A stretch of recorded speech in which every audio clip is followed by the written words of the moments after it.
warahmatullahi wabarakatuh. Alhamdulillah, wassalatu wassalamu ala rasulillah wa ala alihi wa sahbihi wa mawalah, wa asyhadu an la ilaha illallah wahdahu la syarika lah, wa asyhadu anna muhammadan abduhu wa rasuluhu la nabiyya ba'dah. Amma ba'd. Kaum muslimin dan muslimat, para ikhwah dan akhwat, para pemirsa Al-Furqan TV yang dirahmati Allah Subhanahu wa taala. Alhamdulillah, dengan limpah nikmat dan taufik dari Allah Subhanahu wa taala, kita bisa menyelenggarakan majelis di sore hari ini. Semoga Allah Subhanahu wa taala memberkahi majelis ini dan meridhai kita semuanya. Salawat beserta salam semoga senantiasa tercurah kepada Nabi dan Rasul kita, imam dan panutan kita, suri teladan kita, Nabi Muhammad sallallahu alaihi wasallam, beserta keluarga, para sahabat dan orang-orang yang mengikuti ajaran beliau, menghidupkan sunnah-sunnah beliau hingga hari kiamat. Para ikhwah dan akhwat kaum muslimin dan muslimat, pemirsa Al-Furqan TV yang dirahmati Allah Subhanahu wa taala, berbicara tentang pernikahan berarti kita berbicara tentang suatu akad, suatu ikatan yang agung, suatu ikatan yang mulia, suatu ikatan yang kokoh, suatu ikatan yang sakral. Allah Subhanahu wa taala ketika menyebut pernikahan di dalam Al-Qur'an membahasakannya dengan istilah mitsaqan ghalidha, sebagaimana dalam firman-Nya, wa kaifa ta'khudunahu wa qad afdha ba'dukum ila ba'dhi wa akhadna minkum mitsaqan ghalidha. Bagaimana kalian mau mengambil harta kalian lagi sementara sebagian kalian telah bercampur kepada sebagian yang lain, dan mereka, para wanita, para istri, telah mengambil dari kalian sebuah akad, sebuah perjanjian yang sangat kuat, akad yang kokoh, perjanjian yang kuat, mitsaqan ghalidha. Inilah pernikahan. Inilah pernikahan. Laki-laki dan wanita sebelum ada hubungan pernikahan antara keduanya tidak memiliki kewajiban apa-apa, tidak memiliki hak apa-apa. Apakah antum wajib untuk menafkahi wanita yang ada di gedung sebelah ini? Enggak ada kewajiban. Memberikan makan, memberikan pakaian, memberikan maskan, tempat tinggal, tidak ada kewajiban sama sekali. Apakah mereka pun juga ada kewajiban untuk mentaati antum, menjadikan antum sebagai orang yang pertama kali untuk ditaati, bahkan melebihi ketaatannya kepada orang tuanya sendiri? Tidak ada kewajiban. Jadi tidak ada hak apa-apa, tidak ada kewajiban apa-apa antara laki-laki perempuan yang tidak ada hubungan pernikahan.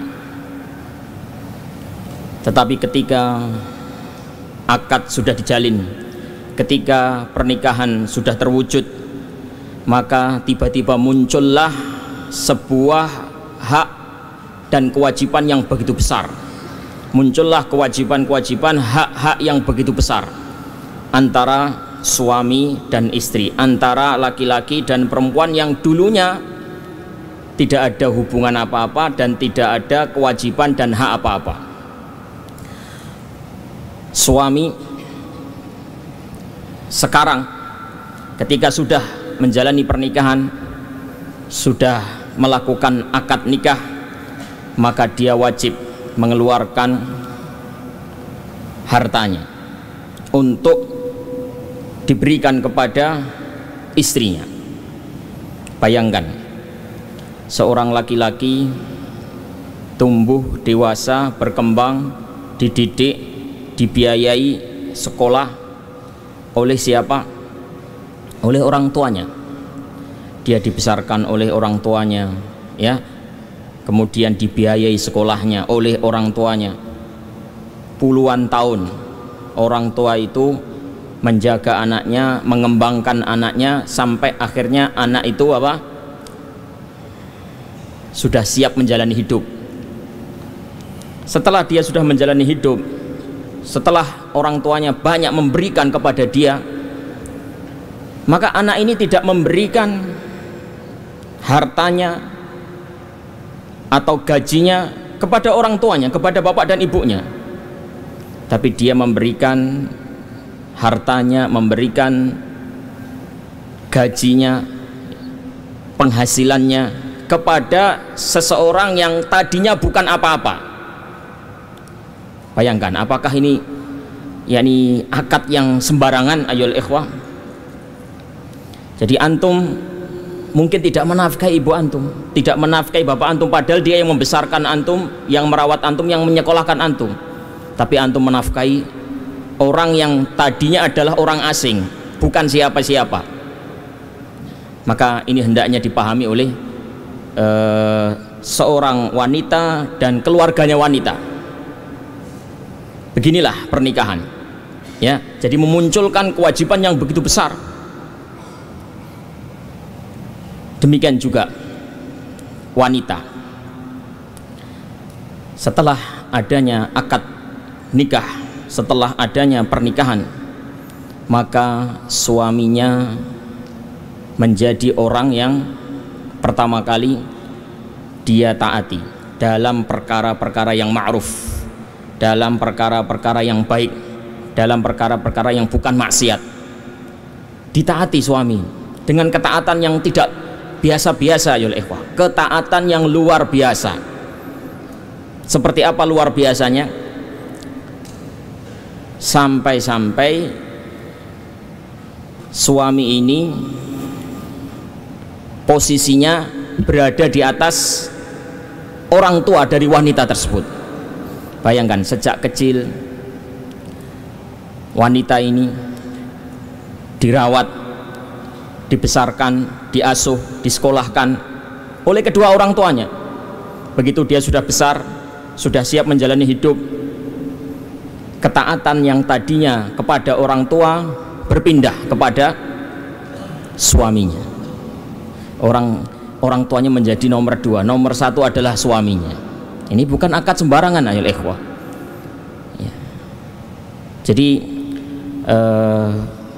pihak wanita atau keluarga wanita jangan protes, ya. Waduh, anakku aku besarkan, aku didik, aku sekolahkan.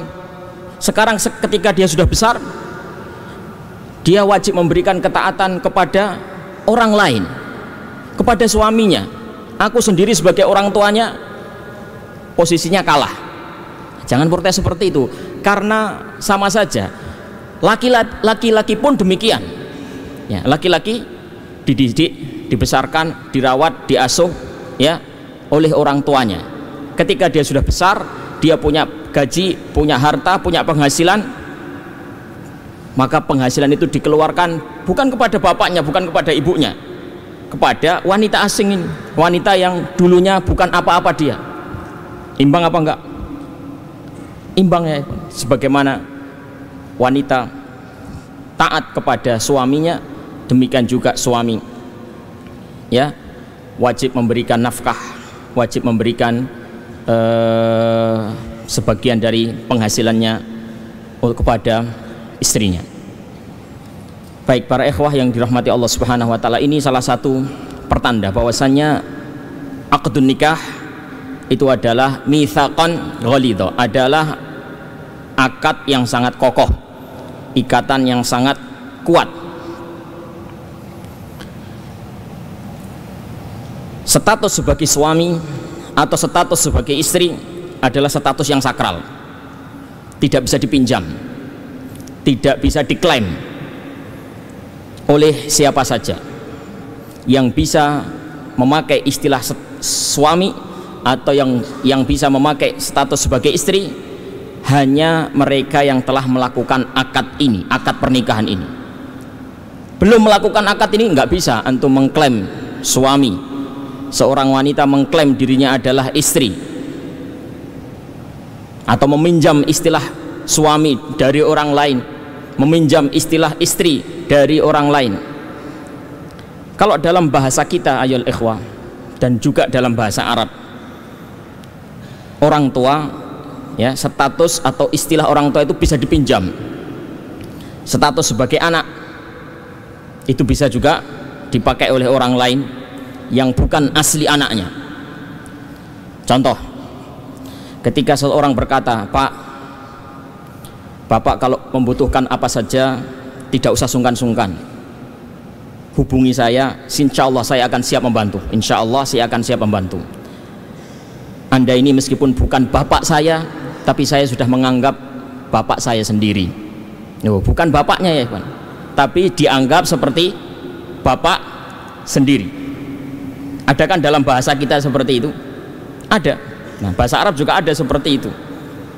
Biasa seorang murid memanggil gurunya walid, waliduna, syekhuna, ya, orang tua kami, padahal bukan orang tua asli. Nah, anak juga demikian. Ada anak kecil yang bukan anak antum, antum sayang, antum menganggapnya sebagai anak sendiri. Nak, kalau ada kebutuhan apa-apa tidak usah sungkan-sungkan, hubungi saya, insya Allah saya siap membantu apa saja keperluanmu, walaupun kamu bukan anakku sendiri, tapi sudah saya anggap sebagai anak sendiri. Bisa. Saudara, ya, juga demikian. Mas, Dek, kalau ada kebutuhan apa-apa tidak usah sungkan-sungkan menghubungi saya, nah, insya Allah saya siap membantu, karena Anda sudah saya anggap saudara sendiri. Meskipun Anda bukan saudara kandung saya, tapi saya sudah menganggapnya seperti saudara sendiri. Nah, tapi status sebagai suami, status sebagai istri nggak bisa dipinjam seperti ini. Antum tidak bisa berkata kepada seorang perempuan yang bukan apa-apa antum, "Dek, kalau butuh apa-apa nggak usah sungkan-sungkan, meskipun kamu bukan istriku, sudah tak anggap istriku sendiri." Nah, nggak bisa seperti itu. Nah, ini juga menandakan bahwasanya apa? Pernikahan itu akad yang sakral, ya. Status suami, status istri nggak bisa dibuat main-main. Jadi hanya orang-orang yang telah menjalin akad saja yang bisa memakai istilah atau status suami, status istri, nggak bisa dipinjam. Maka ayol ikhwah azani Allah wa iyyakum, karena begitu kuatnya akad pernikahan ini, begitu agungnya akad pernikahan ini, Islam sangat menekankan sekali supaya akad ini utuh, terpelihara, terjaga, tidak mudah retak, tidak mudah putus. Kalau antum mendalami fikih dan merenungkan, ya, hukum-hukum fikih dalam pernikahan, itu akan nampak sekali bagaimana upaya Islam di dalam menjaga keutuhan rumah tangga, keutuhan pernikahan, akad pernikahan ini. Dari awal kita sudah diperintahkan untuk memilih calon pasangan kita dengan menjadikan agama sebagai kriteria utama dan pertama. Untuk kaum wanita, Rasulullah Shallallahu Alaihi Wasallam memberikan rambu-rambu kepadanya dan juga kepada keluarganya. Idza ja'akum man tardawna dinahu wa khuluquhu fazawwijuh. Nah, apabila telah datang kepadamu seorang pemuda, seorang laki-laki yang kamu ridhoi agama dan akhlaknya, maka nikahkanlah. Nah, ini dijadikan apa? Agama, akhlak dijadikan kriteria pertama di dalam menyeleksi, ya, seorang yang datang melamar. Untuk laki-laki juga demikian. Nah, tunkahul mar'atu li arba, wanita itu dinikahi biasanya karena 4 hal: lima liha, wali hasabiha, wali jamaliha, wali diniha, karena hartanya, karena status sosialnya, karena kecantikannya, dan karena agamanya. Fadfar bidzatiddin, maka kedepankanlah, utamakanlah, pilihlah yang memiliki kebaikan agama, yang memiliki apa? Kebaikan agama. Fatfar bidzatiddin taribat yada. Kalau kamu tidak memilih, mengutamakan dari sisi agama, maka kamu akan menyesal, kamu akan merugi. Kemudian laki-laki ketika mau melangkah ke pelaminan diperintahkan untuk nazar, diperintahkan untuk ta'aruf, mengenal calon pasangannya, nazar, melihat calon pasangannya. Rasulullah SAW bersabda, "Ungdur ilaiha fa innahu ahra an yu'dama bainakuma." Lihatlah calon pasanganmu,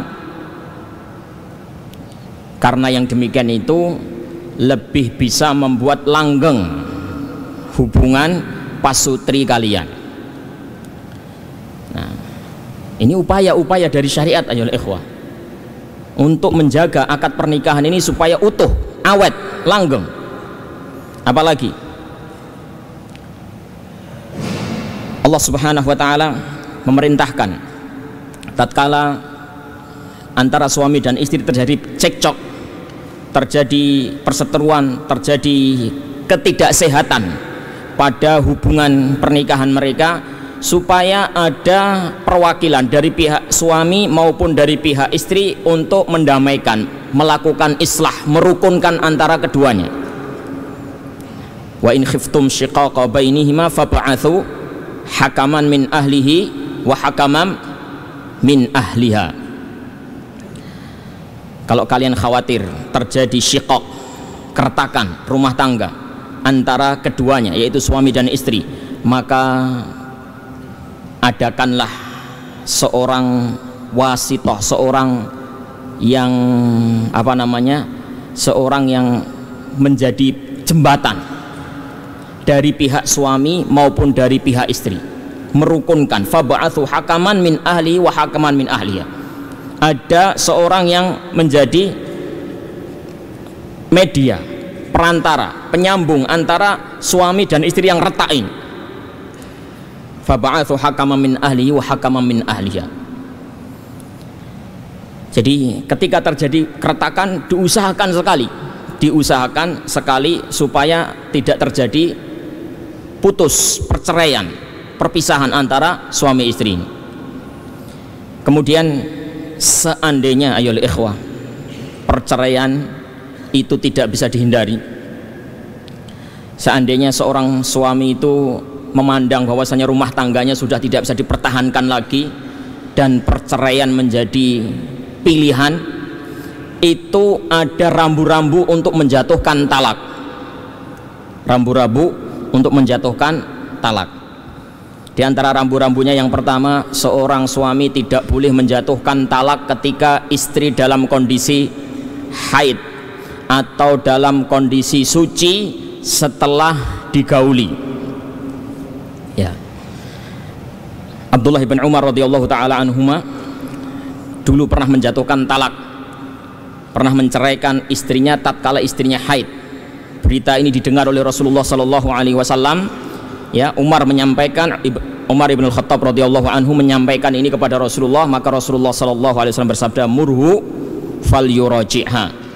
Perintahkan dia untuk merujuknya.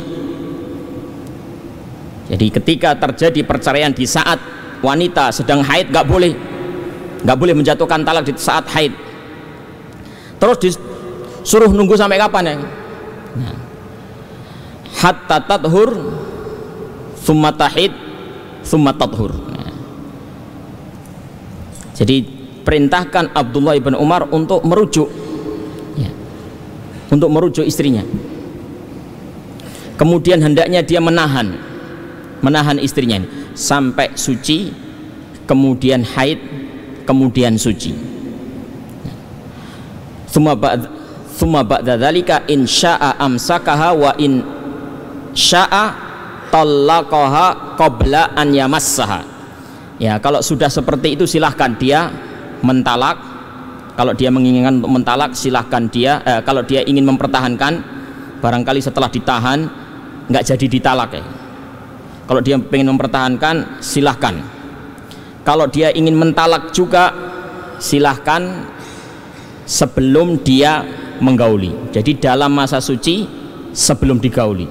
Kalau digauli nggak boleh lagi ya. Jadi tidak boleh menjatuhkan cerai kepada seorang istri dalam kondisi haid dan dalam kondisi apa? Suci setelah digauli. Nah, bolehnya berarti kapan? Bolehnya kapan? Bolehnya ya ketika suci belum digauli. Dalam kondisi suci belum digauli atau ketika hamil. Ya, itu baru boleh ditalak. Para ulama menjelaskan apa hikmah dari rambu-rambu talak yang seperti ini. Hikmahnya adalah untuk mempersempit jalan menuju talak sesempit-sempitnya. Iya, karena laki-laki nggak boleh menjatuhkan talak ketika istri sedang haid. Berarti ketika seandainya dia marah, seandainya dia kesal sama istrinya, ketika seandainya dia ingin menjatuhkan talak dan istrinya saat itu sedang haid, nah, dia harus bersabar untuk menahan, tunggu sampai suci. Baik, sambil menunggu marahnya reda, sambil menunggu marahnya reda. Akhirnya setelah marahnya reda, istri pun suci. Setelah suci dan marah reda, apa yang terjadi? Dia sudah tidak marah lagi dan istrinya sudah suci. Ya paling juga bergaul. Nah, setelah bergaul marah-marah lagi misalnya. Nah, dia ingin menjatuhkan talak. Nah, ingat marahnya yang dulu. Sebentar reda, begitu disulut oleh konflik lagi, ingat marahnya yang dulu, memuncak lagi marahnya, pengen menjatuhkan talak, nggak bisa lagi. Kenapa? Setelah digauli nggak boleh ditalak. Nah, terus ditunggu sampai kapan? Wanita kalau habis digauli ada dua kemungkinan. Satu, haid. Setelah digauli haid. Nah, ditunggu. Ini kalau ternyata setelah hubungan tadi wanita tersebut haid, nggak boleh ditalak lagi, karena haid nggak boleh ditalak. Nah, itu kemungkinan pertama. Kemungkinan kedua setelah digauli adalah hamil, tidak haid. Nah, ketika wanita itu hamil sebenarnya boleh ditalak, tapi suami mungkin akan mikir ya berkali-kali untuk mentalak. Wah, dia sedang hamil, berarti sebentar lagi dia akan melahirkan anakku. Kayaknya lebih baik anak ini dirawat, dibesarkan berdua daripada harus saya dan dia bercerai. Lebih baik kita bersama-sama untuk mengasuh dan membesarkan anak ini. Ya, jadi peluang untuk cerai itu sempit sekali ya, Pak. Peluang untuk bercerai itu sempit, meskipun dibolehkan ketika dalam kondisi yang sudah tidak bisa dipertahankan lagi pernikahan itu ya, tapi Islam tetap mempersempit ruang perceraian itu. Ini adalah salah satu upaya ayol ikhwah ya, salah satu upaya untuk membentengi akad pernikahan dari keretakan. Kemudian ayol ikhwah azani Allah wa iyyakum ya, seandainya anggaplah talak itu sudah jatuh, talak itu sudah jatuh misalnya, syarat-syaratnya sudah terpenuhi, dijatuhkan di saat wanita itu suci dan belum digauli ya, anggaplah sudah terjadi talak, itu masih ada masa iddah ya, masa iddah. Apa maksud dari masa iddah ini? Muddah tatarabbasu fihal mar'ah ba'dal firaq min zaujiha ta'abbudan lillah. Jadi dia adalah sebuah masa di mana seorang wanita menjalani masa tersebut, yakni selama beberapa waktu setelah dia berpisah dengan suaminya. Kenapa dia menunggu? Ta'abudan lillah, sebagai bentuk beribadah kepada Allah, sebagai bentuk menunaikan ibadah kepada Allah Subhanahu wa taala. Nah, masa iddah wanita itu banyak, tergantung kondisi wanita tersebut. Salah satu diantaranya adalah salah satu quru, yaitu 3 kali haid. Jadi wanita itu setelah ditalak, setelah berpisah dengan suaminya, itu ada masa tenggang. Ya, jadi untuk memudahkan pemahaman kita tentang masalah iddah ini, ya, saya sering membuat perumpamaan masa tenggang atau masa iddah itu seperti, ya, masa tenggangnya kartu HP itu. Ayo, antum kalau punya HP, ya, masa pulsanya habis, apakah langsung hangus? Kan tidak. Pakai nelpon bisa apa enggak? Enggak bisa. Kirim SMS bisa apa enggak? Enggak bisa. Tapi menerima masih bisa. Masih bisa menerima. Nah, cuma menjawab enggak bisa, tapi menerima masih bisa. Masih aktif, cuma enggak bisa dipakai untuk telepon, nggak bisa dipakai untuk SMS. Itulah selama masa tenggang seperti itu. Nah, wanita itu kalau sudah dicerai juga begitu, nggak langsung hangus. Ya, pernikahan ini tidak langsung hangus begitu saja. Dia tidak seperti tali yang diputus langsung pisah, ya, tidak. Tapi dia seperti kartu HP. Ya. Jadi masih ada masa tenggang, masa iddah. Selama masa tenggang atau selama masa iddah ini, seorang suami misalnya mau merujuk, mudah, gampang, tinggal dia mengatakan rojak tu gidik, nah, saya rujuk kamu dik, selesai, sudah menjadi suami istri lagi. Subhanallah. Jadi kalau kita perhatikan Bapak dan Ibu, para ikhwas sekalian yang dirahmati Allah Subhanahu wa taala, ternyata Islam itu luar biasa di dalam mengupayakan keutuhan rumah tangga pasutri, sampai dibuat syariat yang seperti itu ketatnya, ya, dalam rangka untuk menjaga keutuhan rumah tangga seseorang. Maka para ikhwah yang dimuliakan Allah Subhanahu wa taala, bersemangatlah bagi antum nanti yang mau menempuh pernikahan, naik ke jenjang pelaminan. Ingatlah selalu semangat Islam di dalam mengupayakan keutuhan rumah tangga ini. Bersemangatlah, ya, untuk mempertahankan rumah tangga antum sebagaimana semangat yang diajarkan oleh Islam kepada kita. Di antara hal yang disyariatkan oleh Islam dalam rangka untuk menjaga keutuhan rumah tangga itu adalah adanya hak dan kewajiban itu.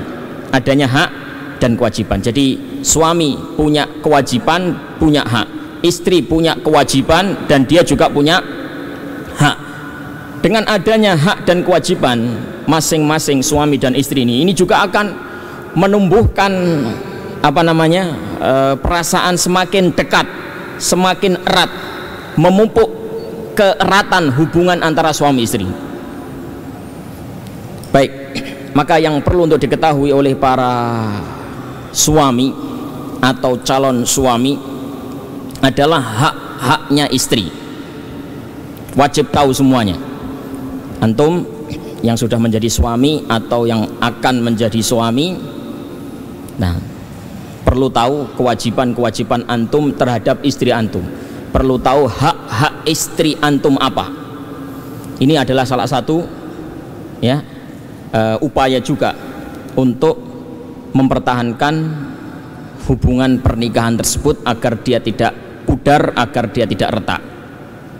Yang pertama, ayul ikhwah, hak istri yang wajib ditunaikan oleh suami adalah suami tersebut memberikan arahan, bimbingan, membawa istrinya kepada kebahagiaan, bukan hanya kebahagiaan dunia tapi juga kebahagiaan yang lebih penting adalah kebahagiaan akhirat. Dia bertanggung jawab terhadap agama istrinya, dia bertanggung jawab terhadap pendidikan istrinya, sebagaimana yang difirmankan oleh Allah Subhanahu wa taala, ya ayyuhalladzina amanu qu anfusakum wa ahlikum naro. Wahai orang-orang yang beriman, jagalah diri-diri kalian dan juga keluarga kalian dari neraka. Jadi seorang suami harus memiliki ilmu agama ya, dan dia harus berusaha untuk bisa mempraktekkan ilmu yang dia miliki tersebut, supaya ini menjadi modal bagi dia nanti untuk memasuki pernikahan. Dengan apa dia akan mengarahkan istrinya? Ya dengan ilmu.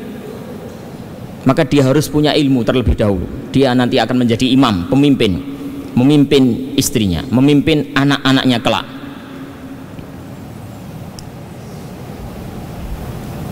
Ini tidak boleh dilupakan ayol ikhwah. Banyak para suami yang melalaikan kewajiban ini. Suami hanya sekedar mencari uang saja. Kerja dapat uang, kasihkan istri. Kerja lagi dapat uang, kasihkan istri, kasihkan anak. Nah, dia tidak memikirkan bagaimana harta yang dia berikan kepada anaknya, kepada istrinya itu bisa disalurkan dengan penyaluran yang baik,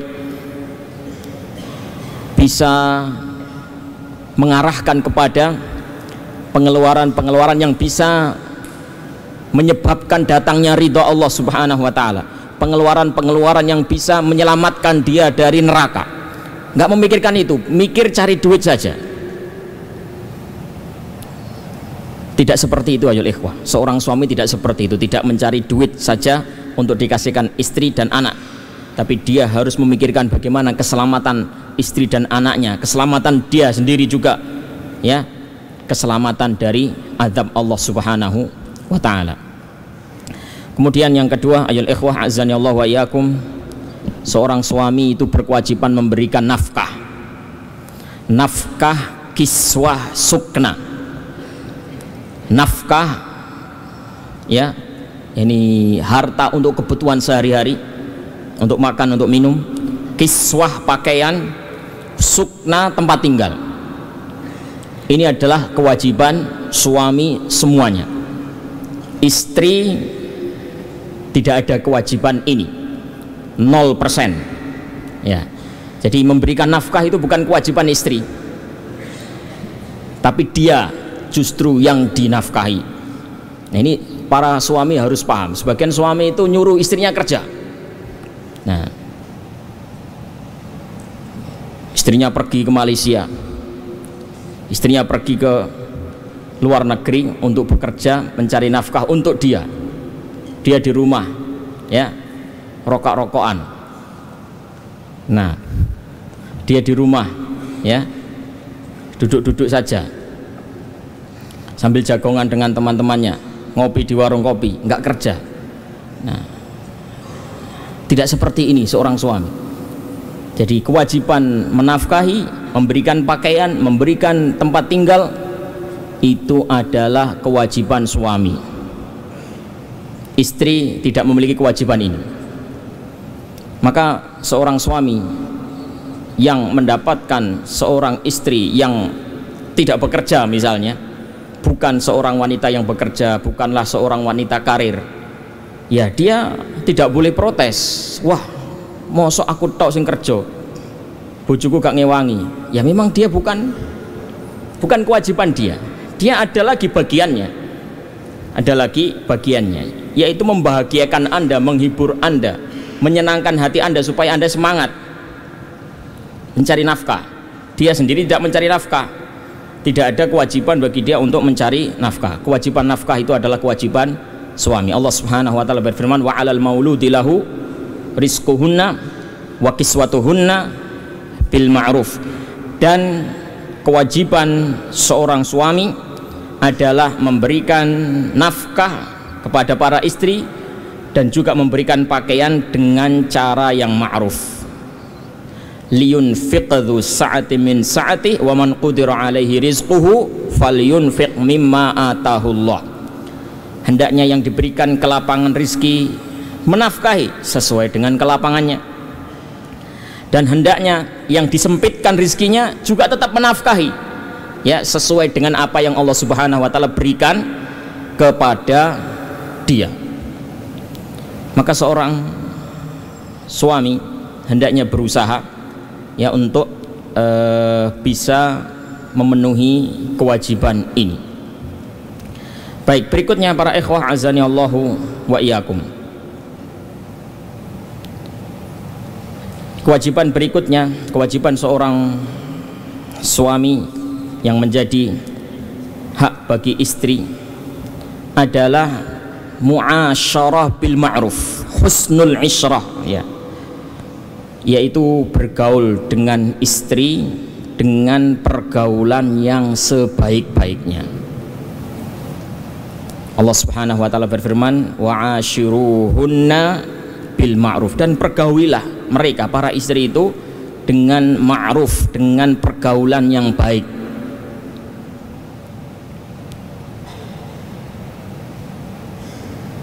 Pergaulan yang baik itu seperti apa ayol ikhwah? Pergaulan baik itu seperti apa? Mungkin pergaulan yang baik ini mudah sekali untuk dipahami bagi orang-orang yang belum menikah. Ya, antum belum menikah, banyak yang belum menikah di sini. Kira-kira pikiran antum itu kepada seorang wanita seperti apa? Kalau seandainya antum dapat rezeki seorang wanita yang sesuai dengan harapan antum, kira-kira wanita itu antum akan apakan? Pikirannya anak muda yang belum menikah itu pasti yang indah-indah. Ya, nanti kalau saya punya istri ya akan saya muliakan, saya akan sayangi, saya akan cintai, dia akan minta apa saja akan saya turuti. Pokoknya saya akan membuat dia senang sesenang-senangnya. Ya sudah, itulah tafsirannya wa'ashiruhunna bil ma'ruf itu. Ini tafsiran yang paling mudah itu ya, tafsirannya anak-anak muda. Nah, sebelum menikah itu pikirannya yang indah-indah. Pokoknya dia akan memperlakukan istrinya sebaik-baik mungkin. Ya. Tapi sayangnya ayol ikhwah, pikiran semacam ini itu ada pada orang yang belum menikah atau orang yang menikah di masa-masa awal pernikahan.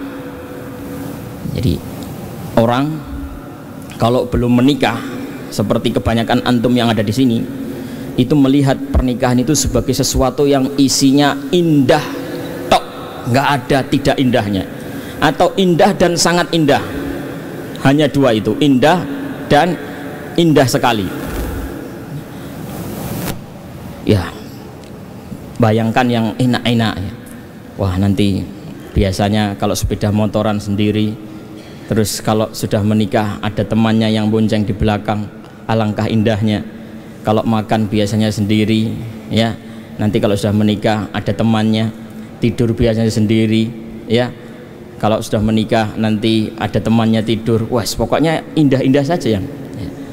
Nanti kalau sudah memasuki masa pernikahan, bulan madu, bulan kedua, bulan ketiga, bulan keempat, nah itu akan sesuai, ya, sesuai gambaran keindahan yang dia bayangkan sebelum pernikahan dan keindahan yang dia temui dalam pernikahan itu mungkin sesuai atau mungkin lebih indah. Tapi kalau sudah 3 tahun, 4 tahun, itu akan mulai apa? Berkurang, mulai surut dan seperti kayak kehidupan biasa. Nah, inilah ayo lewat, ini ujian.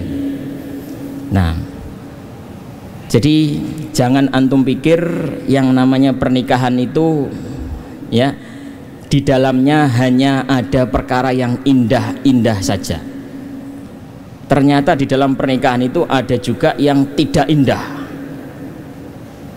Kalau perkara yang indah-indah itu tidak perlu diceritakan panjang lebar, karena insya Allah antum semua sudah siap menghadapi perkara yang indah. Perkara yang tidak indah itulah yang perlu disiapkan. Antum dengar ada kasus perceraian, itu pertanda bahwasanya dalam pernikahan itu ada sesuatu yang tidak indah juga. Nah, kemudian di dalam pernikahan ada KDRT, kekerasan dalam rumah tangga, suami membunuh istrinya, suami menampar istrinya, menginjak-injak istrinya, suami menyiram istrinya dengan air keras, suami memutilasi istrinya. Nah, KDRT. Nah, doa ada ya ikhwan. Nah, apa yang antum tidak terbayang, nah, itu terjadi dalam dunia ini. Ada orang yang nggak terima istrinya itu dibunuh, sekedar dibunuh itu nggak terima ya, masih belum terobati sakit hatinya. Nah, maka dia lanjutkan dengan mutilasi. Nah, ada lagi perselingkuhan di dalam rumah tangga. Ini pertanda bahwasanya pernikahan itu ternyata isinya ada indahnya, ada juga yang tidak indah. Nah, jadi kalau kita bicara tentang muasyarah bil ma'ruf, nah, untuk orang-orang seperti antum yang belum menikah atau yang baru-baru menikah, itu mungkin antum akan bayangkan, oh gampang, muasyarah bil ma'ruf itu gampang. Wong kita diperintahkan untuk muasyarah bil ma'ruf kepada orang yang paling kita cintai, orang yang sudah lama-lama ditunggu, sudah lama sekali ditunggu kehadirannya, dinanti-nanti. Ketika sudah dapat ya pasti akan disayangi, pasti akan ada muasyarah bil ma'ruf, pasti akan dicintai, semua permintaannya akan dituruti. Iya, itu bagus kalau antum bisa mempertahankan seperti itu. Tapi yang lebih penting lagi ayo ikhwah, antum bisa menjaga, mempertahankan hal ini walaupun usia pernikahan antum sudah puluhan tahun, belasan tahun. Nah, ini tugas kita ayo ikhwah. Kalau masa-masa awal nggak usah kita bicarakan, insya Allah semua suami insya Allah bisa muasyarah bil ma'ruf. Tapi kalau sudah usia pernikahan 10 tahun lebih ya, belasan tahun, itu sudah mulai banyak sekali onak dan duri dalam kehidupan. Ini yang harus antum mengerti dan harus antum persiapkan. Maka ayol ikhwah azani Allah wa iyyakum ya, untuk bisa muasyarah bil ma'ruf ini yang paling ingin saya tekankan ya. Bagaimana supaya kita itu bisa muasyarah bil ma'ruf ya, bukan hanya di awal-awal pernikahan, tapi juga seterusnya sampai kita meninggal dunia. Muasyarah bil ma'ruf terus kepada istri. Ini yang perlu untuk kita latih dan perlu untuk diingatkan terus. Saya sendiri juga mengingatkan diri saya sendiri, karena kita itu banyak ujiannya. Baik, ujian-ujian dulu ya, ujian-ujian terlebih dahulu. Ujian seorang laki-laki untuk muasyarah bil ma'ruf, penghalang-penghalang seorang suami untuk bisa menggauli istrinya dengan pergaulan yang baik ya. Yang pertama ayul ikhwah, yang biasanya membuat pernikahan itu terlihat tidak indah ya, itu adalah kekurangan-kekurangan istri ya, kekurangan istri. Jadi kekurangan-kekurangan itu tidak nampak sebelum antum menikah, tidak nampak. Walaupun diceritakan itu tidak nampak juga. Karena apa? Yang lebih dominan itu yang indah-indah tadi. Tapi kalau sudah menjalani kehidupan, itu semakin hari semakin kelihatan kekurangan-kekurangan tersebut. Nah, kekurangan-kekurangan ini bisa menjadi penghalang seorang suami untuk muasyarah bil ma'ruf. Baik, yang kedua, ketidakcocokan ya, antara kita dengan pasangan kita, ketidakcocokan antara kita dengan istri kita. Apa bedanya kekurangan dan ketidakcocokan? Beda ya. Kalau kekurangan itu memang aib, dia memiliki sesuatu yang kurang. Kalau tidak cocok itu belum tentu kurang, bisa jadi itu sikap yang biasa-biasa saja, tapi nggak cocok sama kita. Seperti misalnya dia suka kipas angin, kita tidak suka kipas angin. Nah, ini yang suka kipas angin bukan aib, yang tidak suka juga bukan sebuah keunggulan ya. Sikap yang biasa-biasa saja. Nah, istri antum suka pedes, antum tidak suka pedes. Nah, ini bukan kekurangan. Yang suka pedes tidak kekurangan, yang tidak suka pedes juga bukan kekurangan. Istri antum suka kalau tidur lampu dimatikan, tapi kalau antum nyala terus misalnya. Nah, ini namanya ketidakcocokan ya. Ketidakcocokan, bukan kekurangan tapi tidak cocok. Kemudian yang ketiga ayol ikhwah, yang biasa membuat seorang terhalang untuk melakukan muasyarah bil ma'ruf itu adalah adanya pihak ketiga. pihak ketiga. Mungkin pihak ketiga itu lebih terlihat indah, lebih terlihat cantik. Nah, sehingga seorang suami mungkin malas untuk muasyarah bil ma'ruf kepada istrinya, karena dia sudah ada lirikan, sudah melirik wanita yang lain. Nah, maka ayol ikhwah azani Allah wa iyyakum, berkenaan dengan hal ini, dengan ujian-ujian seorang menjalankan muasyarah bil ma'ruf ini, ada hal yang perlu untuk kita tanamkan kepada diri kita supaya kita lebih maksimal untuk bisa muasyarah bil ma'ruf, menggauli istri, mempergauli istri dengan pergaulan yang baik. Yang pertama ayol ikhwah, yang pertama, hendaknya antum menyadari bahwasannya orang lain atau wanita lain yang menarik hati antum, terlihat lebih indah, terlihat lebih menarik di mata antum, itu karena dia tidak nampak oleh antum cacat-cacatnya dan aib-aibnya. Sementara istri antum tahu kekurangannya, antum tahu aibnya, tahu cacatnya, karena setiap hari antum bergaul dengannya. Bisa jadi wanita lain yang menarik antum, yang lebih indah di mata antum itu sama-sama punya aib, sama-sama punya cacat, tapi antum tidak melihatnya. Yang antum lihat, yang terlihat hanya yang indah-indah, yang bagus-bagus saja. Bisa jadi dia punya aib yang lebih besar daripada istri antum tapi tidak kelihatan. Nah, itu yang perlu antum camkan nanti ketika antum sudah menikah, atau bagi antum yang sudah menikah. Ini ujian bagi seorang laki-laki ya, bagi seorang suami. Nah, jadi dibuat indah wanita lain. Jadi kalau antum belum menikah, wanita itu dilihat, yakni diperlihatkan indah. Istasyrafahas syaitan, wanita itu oleh syaitan dibuat indah-indah. Nah, nanti kalau antum sudah menikah ada ujian, wanita antum, istri antum itu biasa-biasa saja.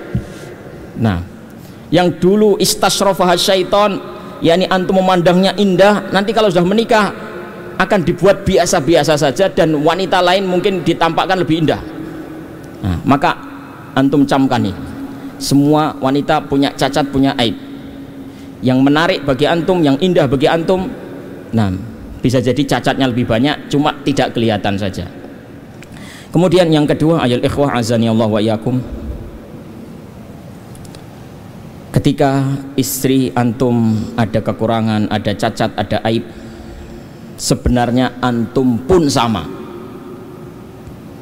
Sebagian orang kan menuntut, wah istri saya nggak bisa ini, istri saya nggak bisa itu, piye toh? Nah, jadi istri kok nggak bisa ini, jadi istri kok nggak bisa itu. Antum kadang melihat cacatnya dan menuntut dia untuk bisa ini, bisa itu, padahal antum sendiri juga nggak bisa ini, nggak bisa itu. Banyak yang tidak antum bisai. Ya, ini perlu dicamkan juga. Jadi kita menuntut pasangan kita sempurna, memiliki segala-galanya, bisa ini, bisa itu, dan kita lupa bahwasanya kita juga punya cacat, punya kekurangan yang mungkin bisa jadi lebih banyak. Tentunya kita senang kalau kekurangan kita dimaklumi, kekurangan kita dimaafkan, ya, dimengerti oleh pasangan kita. Maka demikian juga pasangan kita tentunya akan lebih senang kalau kekurangannya dimaafkan, ya, cacat-cacatnya dimaklumi, ya, bisa kita terima dengan baik, bisa kita maafkan. Dia akan senang, sebagaimana kita juga senang kalau kekurangan-kekurangan kita dimaklumi oleh pasangan kita. Yang ketiga, ayol ikhwah azani Allah wa iyyakum, lebih banyak melihat kepada sisi-sisi keutamaan dia, keunggulan dia daripada kekurangannya. Wanita, istri antum, pasangan antum punya kekurangan, tapi tentunya dia juga punya kelebihan, punya keunggulan. Rasulullah sallallahu alaihi wasallam bersabda, la yafruku mu'minun mu'minah in kariha minha khuluqan radiya minha akhar. Tidaklah seorang suami membenci istri. Tidak sepatutnya seorang suami membenci istrinya. Seandainya ada beberapa perangai yang tidak disukai dari istrinya, bukankah ada perangai lain yang baik? Bukankah ada perangai lain yang menyenangkan dia, membuat dia ridho? Nah, ini Rasulullah SAW mengajarkan kepada kita untuk lebih melihat kepada sisi-sisi kebaikan pasangan kita daripada kekurangan-kekurangannya. Mungkin seorang istri itu tidak bisa masak dengan baik, nah tapi dia bisa macak dengan baik. Tahu macak ya? Bisa dandan dengan baik, bisa berpenampilan yang bagus di hadapan suaminya. Mungkin dia macak nggak terlalu baik, ya, kemudian masak juga nggak terlalu enak, tapi dia jago dalam mendidik anak. Mendidik anak. Mungkin ada wanita yang tidak jago mendidik anak, masak juga tidak terlalu enak, dandan juga nggak terlalu pintar. Nah, tapi dia punya keunggulan apa ayol ikhwah? Menjaga lisan. Tidak seperti umumnya, nah, tidak seperti wanita-wanita yang lain misalnya.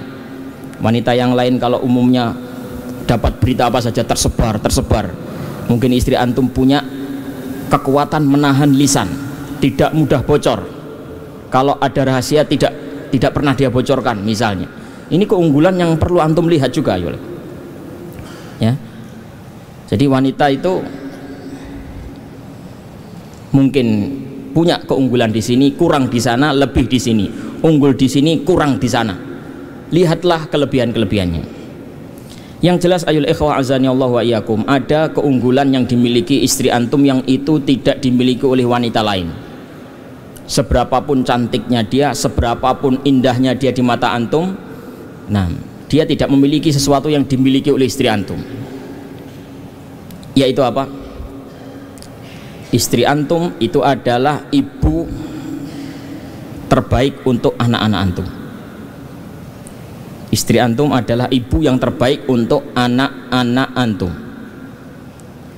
Posisinya di hati anak-anak antum tidak bisa digantikan oleh wanita lain. Coba antum tanya anak antum yang sudah punya anak, ganti ibu mau apa enggak? Enggak mau. Walaupun antum melihat seorang wanita ada yang lebih cantik, lebih menarik antum, dia nggak bisa menduduki posisi istri antum ini.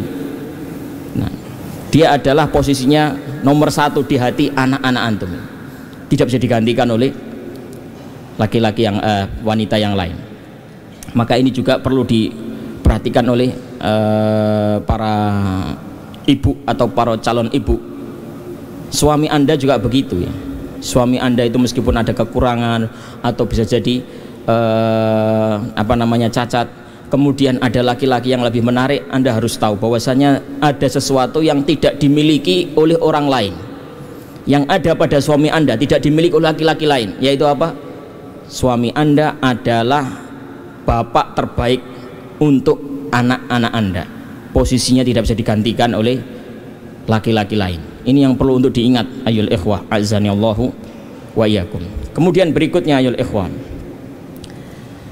kita juga membiasakan diri untuk adaptasi dengan pasangan kita. Perbedaan itu sesuatu hal yang wajar ayul ikhwah. Perbedaan itu tidak untuk dipertentangkan, tidak untuk dicari-cari masalahnya, tapi perbedaan adalah sesuatu yang kita upayakan untuk bisa menjadi sesuatu yang indah. Ya, jangan sampai perbedaan-perbedaan yang ada itu memicu keretakan kita. Misalnya antum suka kipas angin, istri antum kalau kena kipas angin malah masuk angin. Antum suka pelesiran, sering jalan-jalan, senang jalan-jalan ke sana, senang jalan-jalan ke sini, tapi istri antum mabukan, repot ya kan? Nah, mungkin antum suka pedes tapi istri antum tidak suka pedes. Antum pengen makan sayur yang pedes, istri antum nggak bisa, repot juga ya. Nah inilah yang saya maksud dengan perbedaan-perbedaan.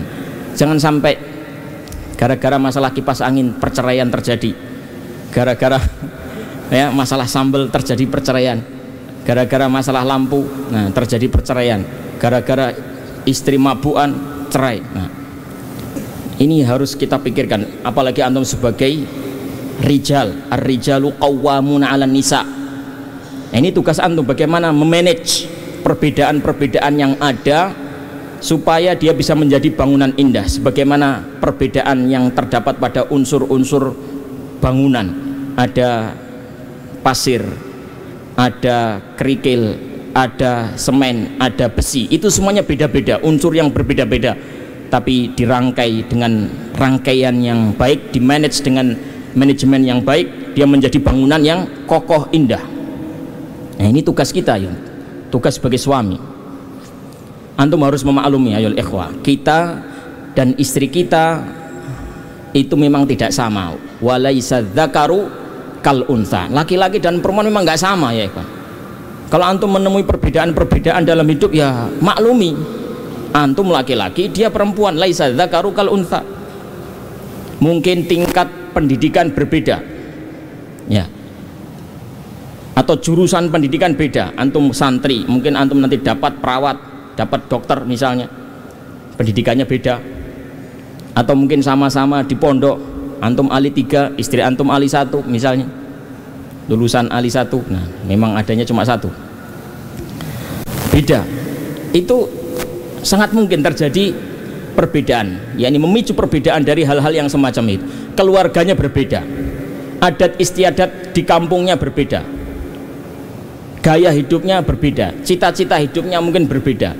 Jadi kalau di tengah-tengah kehidupan itu ada perbedaan-perbedaannya, itu harus berusaha semaksimal mungkin kita untuk bisa memakluminya dan bisa memanagenya dengan sebaik-baiknya. Taib ayol ikhwah azani Allah wa iyyakum. Waktunya sudah habis. Nah, ini memang pendek sekali. Nah, mudah-mudahan bisa disambung di kelas. Untuk pertemuan kita di majelis ini kita akhiri sampai di sini dulu.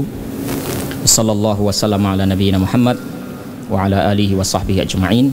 Walhamdulillahirabbil alamin. Assalamualaikum warahmatullahi wabarakatuh.